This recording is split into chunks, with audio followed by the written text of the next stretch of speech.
Greeting viewers. I hope you are all doing fine in this pandemic situation and are taking all the precautionary measures. First of all, I would like to take an opportunity to thank CSNSR for providing such a platform where we can disseminate all the information. All the updates and amendments are regularly provided at the ease of our homes. I am CA Ashna Kajda and today's topic of deliverable is decoding GST on restaurants and hotels. So first of all, let us see what is the flowchart of charging the GST. In this, there are 7 steps. We have to first check whether a transaction is a supply or not. Second step, we have to check whether there would be a charge of GST on it or not. Third, we have to check for the exemptions. Fourth is the place of supply. Fifth, we have to look for the time of supply. Sixth is the value of the supply. And the last independent topic that I would be discussing is the input tax credit. Before moving on to this flow chart, let us understand what are the services which is provided by a restaurant and a hotel. So, room let-out services, dine-in, food home delivery services, banquet hall, and other miscellaneous services are provided by a hotel or a restaurant. So now let us look at the flow chart that I had earlier shown you in the slide. So the first step was, is the transaction a supply or not? So is the services by the restaurant a supply of goods? Is it a supply of service or it is a composite supply? So let me tell you friends that this is a composite supply. A composite supply is a supply of goods or services where it is supplied by a registered taxpayer to a recipient, and all the goods or services are naturally bundled, and there is one principal supply. Therefore, the supply of restaurant supplies is a composite supply, which is basically a supply of service. Now we move on to the charge of GST. So what are the transactions? What is the taxability of these events which are charged by the restaurant services? So the first is the room let out service. So if the tariff rate is between 1001 to 7500, then the rate of GST is 12%. However, if the room tariff is more than 7500, then the rate of GST is 18%.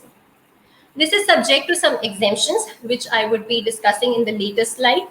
The second type of service is the dine-in service. The rate of GST is 5% without claiming ITC or 18% by claiming ITC. The third service is the food home delivery service. The rate of the GST is 5%, and here again you cannot claim the ITC. The fourth service is that of the banquet hall. The rate of GST is 18%, and you can claim ITC on such services. And then a restaurant or a hotel also provides some miscellaneous services, and the rate of GST is 18% by claiming the ITC.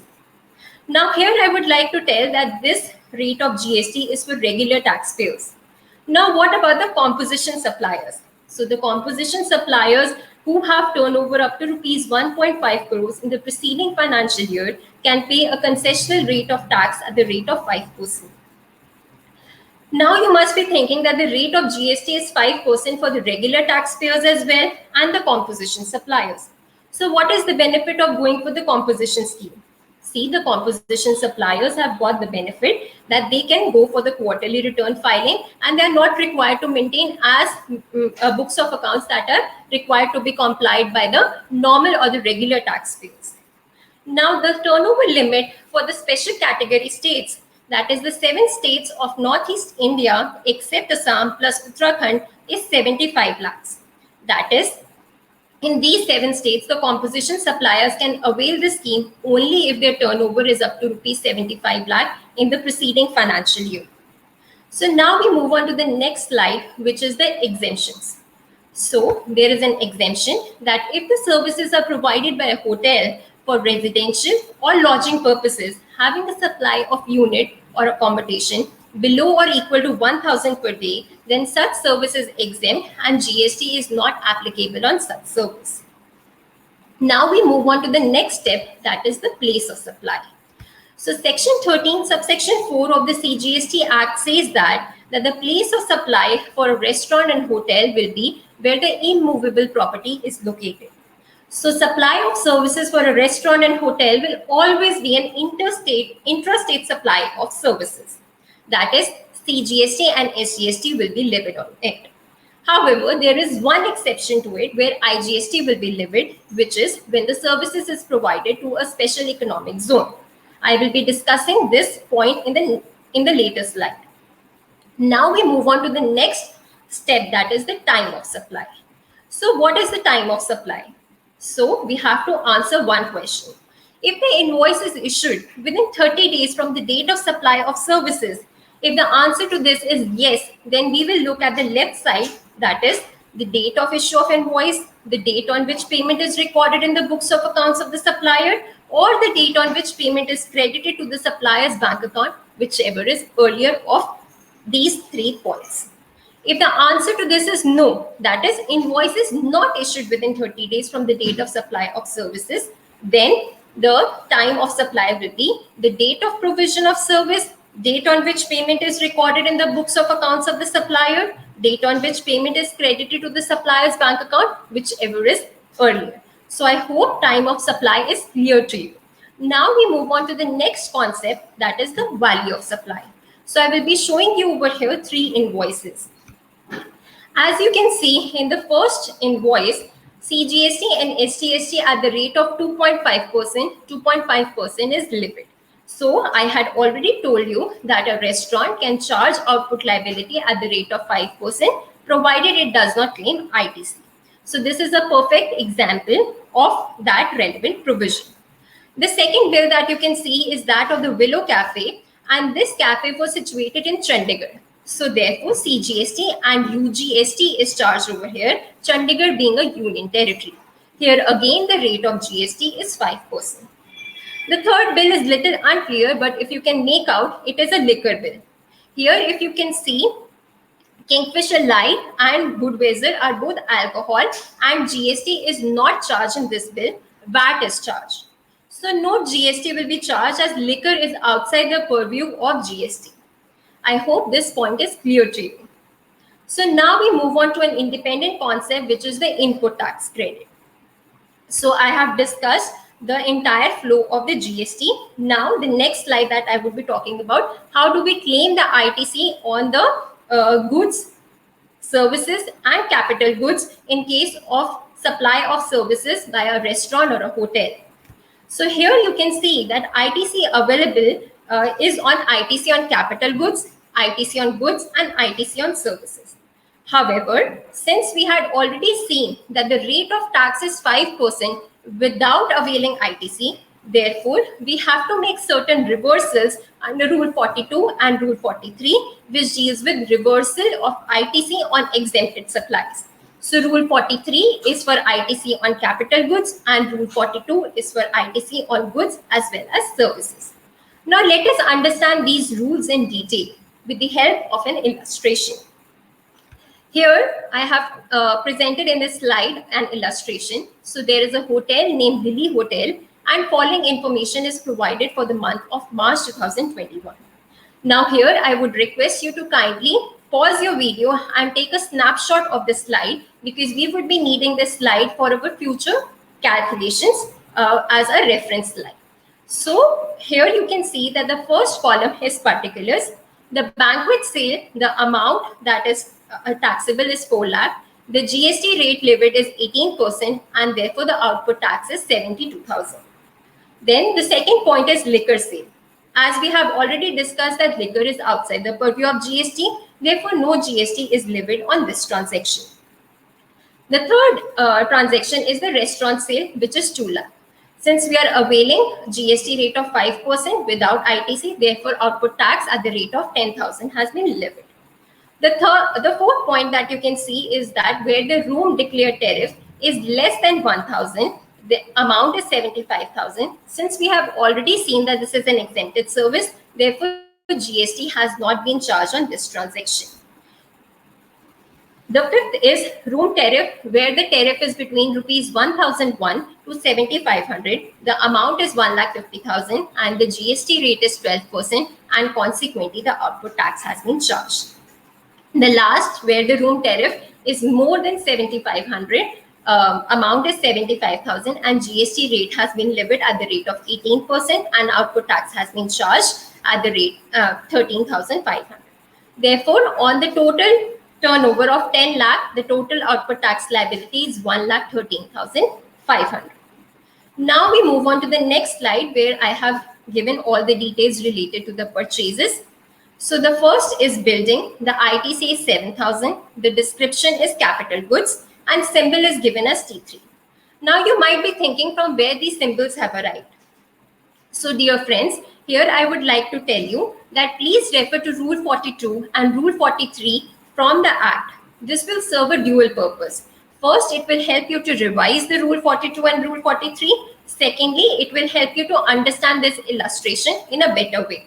So all these symbols have been defined in the Act itself. The second is commission to Trivago. So Trivago, as we are all aware, is an electronic commerce operator which charges commission for providing room tariffs at a discounted rate. So a restaurant or a hotel has taken the service of commission to Trivago. So therefore, it is a service and the symbol here is C2, which is a common credit. Why have I taken this in common credit? Because room rents involve three types of tariff. First, where the amount is less than 1,000, it is an exempted service. And the other two, remaining two, that is where the room tariff is more than 1,000, it is a taxable supply. So therefore, commission to Trivago will come under the category of common credit. The third is commission to Zomato. So Zomato is again an electronic commerce operator which charges commission for providing home delivery of food from the hotels or restaurant. So the restaurant has availed the services and this will come under T2 category. So T2 symbol is for where you are claiming the ITC specifically for exempted supplies. So why I have taken this for exempted supplies? Because the restaurant services is chargeable at the rate of 5% without claiming ITC. So therefore, for the purpose of Rule 42 and Rule 43, restaurant services will classify as an exempted service, and here commission to Zomato has been taken as T2. The next is crockery purchases. So here I have not taken as capital goods because crockery purchases for a hotel or restaurant is a consumable and it is a good for them.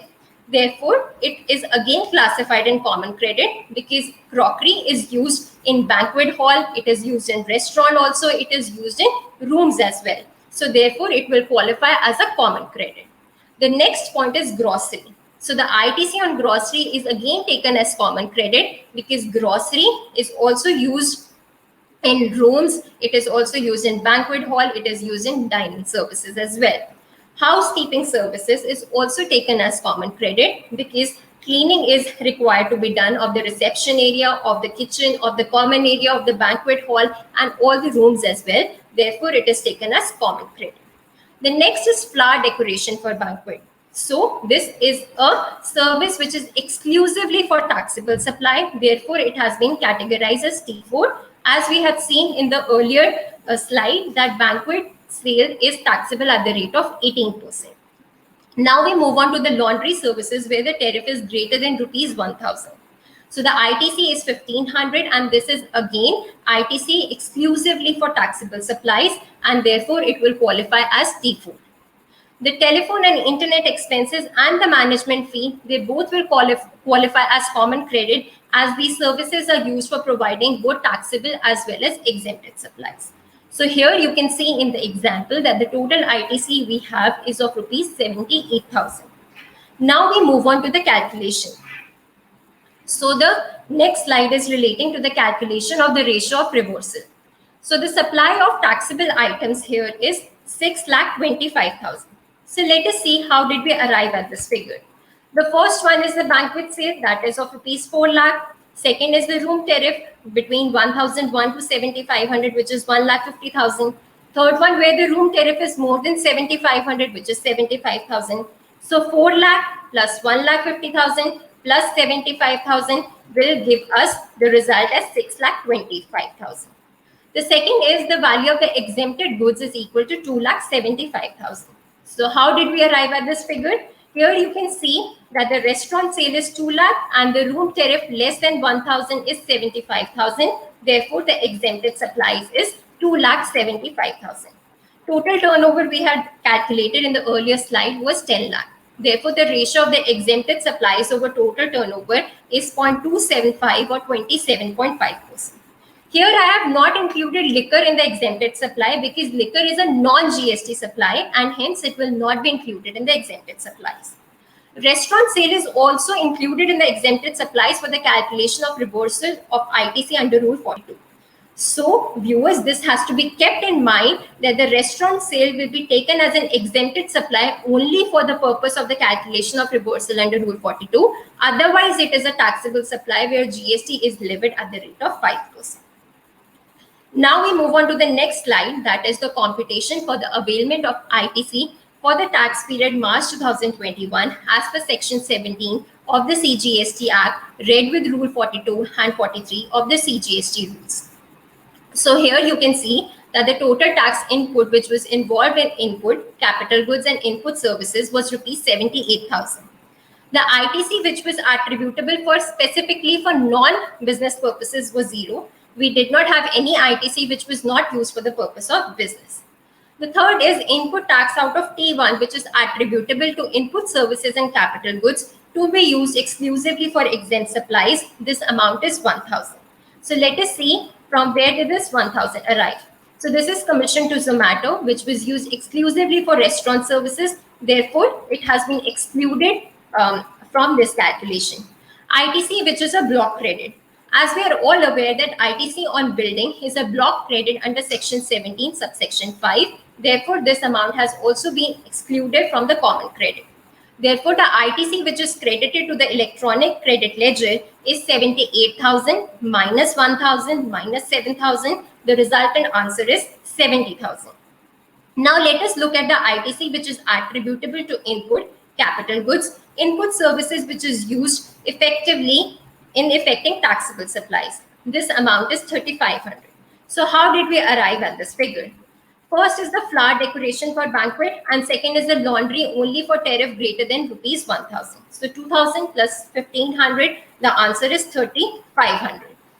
And then we arrive at the common credit, that is 70,000 minus 3,500. The resultant is 66,500.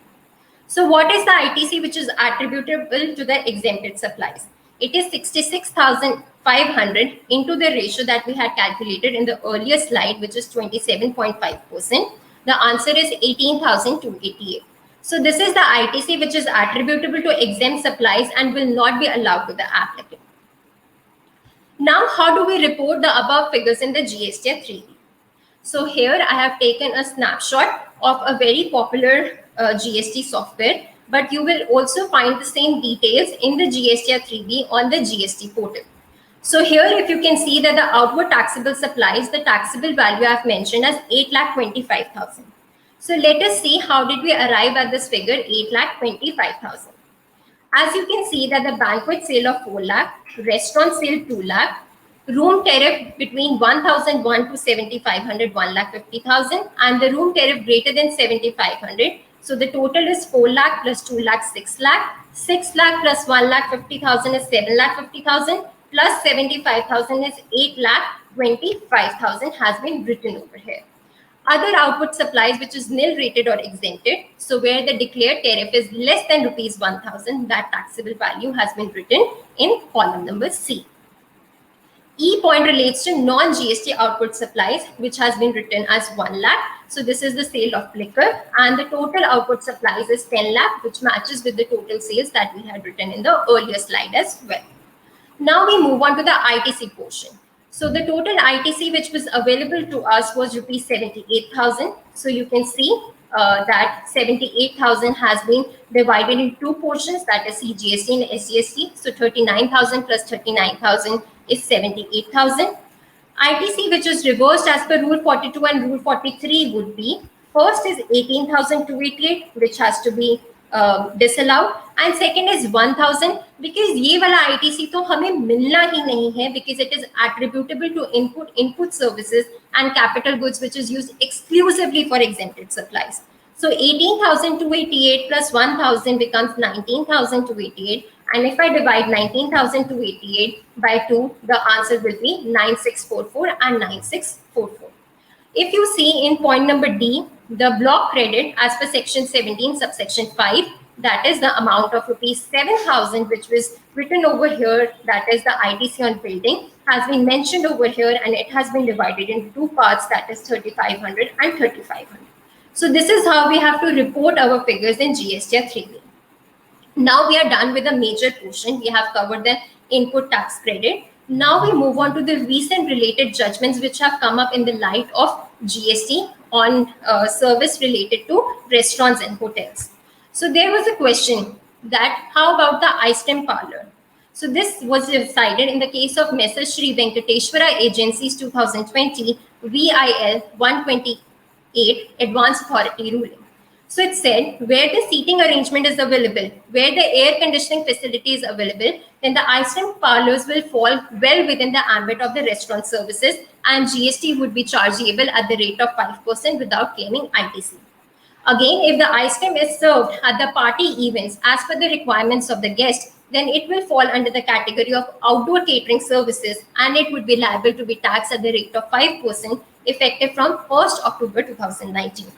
Now let us talk about where the seating arrangement is not available and ice cream is supplied in a brick or gallon. Then in this case, the supply of the ice cream will be considered just a supply of goods, and there is no element of service which is involved over here. Now we move on to the practical accuse under GST. So there is a question that there is a hotel which is providing accommodation services and it runs a restaurant and a separate bar. So the question number one is that food is serviced to the outsiders as well as in-room services made. Whether in-room service can be considered as a composite supply? So it says no. Guests are free to go out and they can consume food wherever they want to. And food is not provided to all the guests, and it is offered only to those guests who prefer the same, who order it over the telephone. Hence, the accommodation services and restaurant services are individual supplies, and the rate of the GST will be applied accordingly. So to say where the room tariff is less than 1,000 and you have ordered food as well, then the food bill will be liable to the rate of GST at the rate of 5%. Where the room tariff is more than 1,000, then the rate of GST will be applied accordingly for the rooms, and for restaurant it will be 5%. Now we move on to the second question, whether complimentary breakfast provided to the guest constitutes a composite supply. So it says yes, they both are naturally bundled in the ordinary course of business and it is a composite supply. We move on to the third question now, whether collection of car parking charges along with room bill constitutes a composite supply. So the answer here is yes. The service of car parking is naturally bundled with the accommodation service. Guests avail the parking services because of the accommodation service is the predominant intention. So the predominant intention is accommodation services. So yes, it is naturally bundled and it is a composite supply. Now we move on to the next question. There is Mr. X, who is a registered person in Mumbai, and he has visited Haryana and stayed in XYZ Hotel. XYZ Hotel charges CGST and SGST. Whether X can claim ITC while discharging the CGST and SGST liability in Maharashtra? So the answer here is no. ITC of one state cannot be utilized for the payment of liability of another state. Hence, CGST and SGST input of Haryana state cannot be set off against CGST and SGST payable in Maharashtra. Now we move on to the third question, whether hotel services provided to SEZ would be treated as interstate or intrastate supply. So there are two provisions relating to it. The first one is that as per section 7, subsection 5, clause B of the IGST Act states that the supply of goods or services or both to a SEZ developer or SEZ unit shall be treated as supply of goods or services in the course of interstate trade or commerce. This is a specific provision.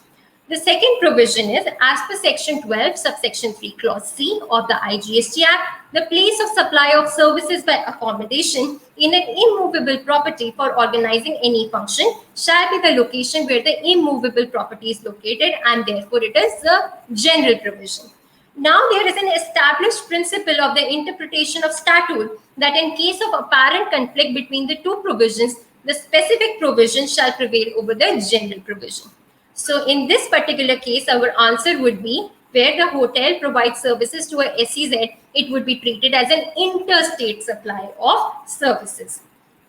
So this was all that I had to deliver on today's topic. I hope you found this presentation useful. If there are any queries, then I am more than happy to take those queries. My email ID has been given over here. That is AASHNA Sharma2000@gmail.com. I would sincerely like to thank CSNSR for giving me this opportunity to deliberate on this topic and broadcast my information over here. Thank you. Be safe.